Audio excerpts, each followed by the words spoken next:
আহ, কি সুন্দর কাঁচা আম কাসুন্দির গন্ধ বেরিয়েছে, একসঙ্গে দুটো মিক্সড হয়ে গেছে, দারুণ গন্ধ বেরিয়েছে। এবার শুধু একটু টেস্ট করে দেখতে হবে স্বাদে কেমন এসছে।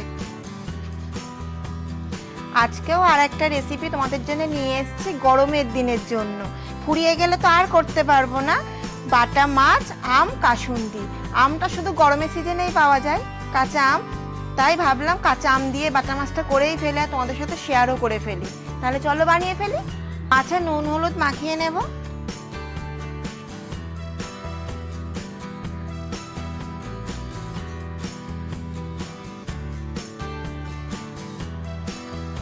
কড়াইতে কিছুটা সর্ষের তেল নিয়েছি, গরমও করে নিয়েছি। এর ভিতরে একে একে বাটা মাছগুলো দিয়ে দেব।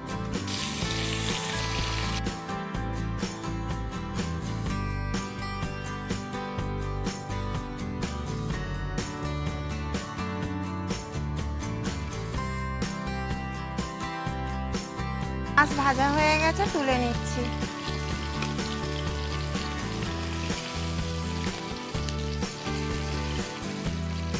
মাছ ভাজা তেলের ভিতরেই আমি কালো জিরে দিয়ে দিলাম, পেঁয়াজ রসুন লঙ্কা বাটা দিয়ে দিলাম। তেল ছেড়ে দিয়েছে। এবার এর মধ্যে আমি টমেটো কাটা আর আম কাটা দিয়ে দিচ্ছি। একটু নুনও দিয়ে দিচ্ছি।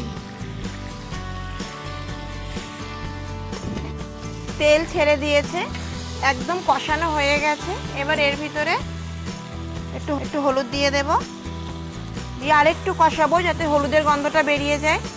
হলুদের গন্ধ চলে গেছে। এর ভিতরে 2 চামচ কাসুন্দি দিয়ে দিলাম। কাসুন্দির বাটিটা ধুয়ে দিয়ে দিচ্ছি একটু জল। কাসুন্দি আর কষাবো না, তাহলে তিতো হয়ে যাবে। জল দিলাম।